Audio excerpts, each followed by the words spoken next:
Family কার্ডের চেয়েও এই মুহূর্তে আমার দেশের জন্য যেটি সবচেয়ে বেশি জরুরি সেটি হচ্ছে গ্যাস, বিদ্যুৎ, জ্বালানি।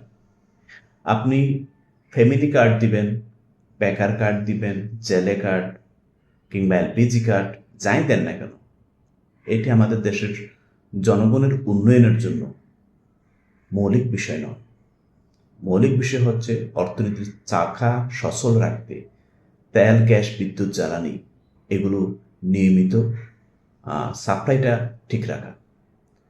দেশে তীব্র বিদ্যুৎ সংকট চলছে, গ্যাস সংকট চলছে, দ্রব্যমূল্যের দাম ঊর্ধ্বগতি। আপনি পড়ে আছেন ফ্যামিলি কার্ড নিয়ে, জেলে কার্ড নিয়ে। এ সকল জিনিসের থেকে নজর সরিয়ে আপনি আমাদের দেশের জ্বালানির দিকে একটু নজর দিন।